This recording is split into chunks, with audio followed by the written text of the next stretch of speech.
remember being on my job with no possibility of a future. And I will never forget the moment that a man walked up to me and looked me in my eyes and told me that this was the best I would be able to do. And I came to the resolve in that very moment that greatness would be my new norm. What he said to me hit me hard. It was a metaphoric, massive blow to my face.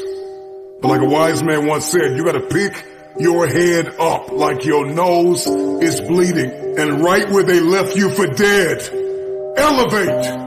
Where he told me I would retire from, that this was the end of the line. I came to the resolve that I would not believe the lie. I could hear it in the air that the voice of destiny would reside in the place where he wanted me to die. I made the decision to fight for my future.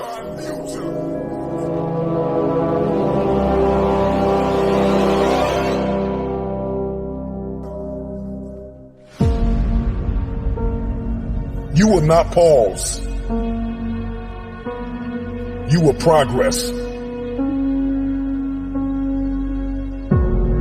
You will not expire. You will evolve. You will not crumble in the midst of crises. You may be neck deep in what seems to be a catastrophic storm of chaos, but I pray that in this moment you will find the calm, the peace, the hope, the faith, the courage, the expectancy you need to live and not die, to move up and not stay where you are. You get what you see, and that is the formula for expectancy. Your expectation is what you believe is about to happen. And for many of you, you have been so traumatized by the past that your expectations are so diminished. Your expectations have been dying a slow death because of the trauma of the past. You expect nothing. And so you feel like, if I don't expect anything, then you can't hurt me. If I have no expectation on you, then you cannot disappoint me. If you are going to win the fight for the future, you are going to have a high expectation. It was Kobe Bryant that said everything negative, pressure, and challenges is all an opportunity for me to rise. It's crises that reveals what we are comprised of. And I ask you the question, are you praying the darkness away, or are you becoming the highest version of yourself in the midst of the darkness? You know, when you find yourself standing in the middle of trial, tribulation, scarcity, and uncertainty, there is a process from flapping to flight. How you process pain will determine your future. I need you to fight for the future.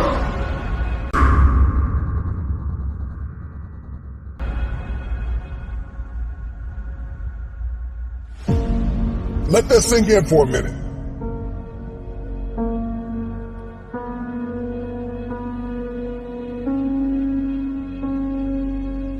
You are not your crises. You are not what you are going through.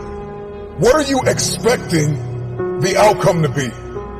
Because you can't change what has happened. However, you can change what will happen.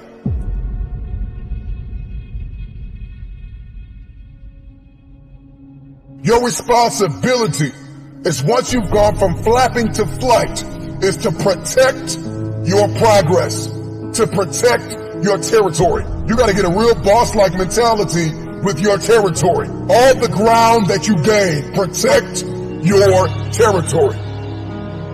I ask you the question, when are you going to stop thinking that you are what you are going through?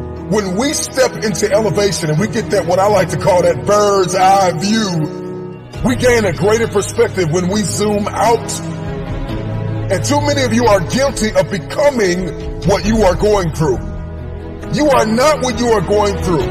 See, in the game of life, those who have an elevated perspective will inherit the future.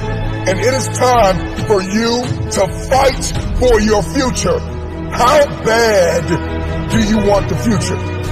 I want you to let that question sink in. Because the day you stop quacking with ducks and start flying with the eagles, all of a sudden everything changes. But you know, for many of you, you are addicted to the company of the duck. I need you to scrupulously examine the landscape of your relationships. Because if nobody told you, let me be the first one to tell you, separation precedes elevation. It's a lot of people in your life that are holding you down, that are holding you back.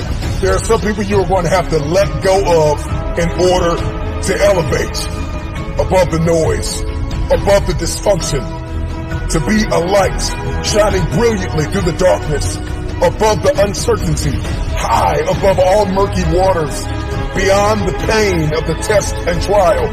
Elevated people will always ask themselves, what did I learn in the midst of it all?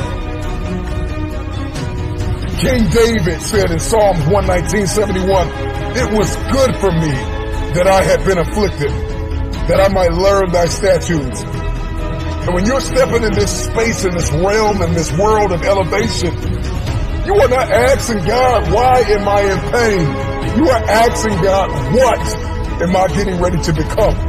With high expectation, elevated people will ask themselves, what am I getting ready to become?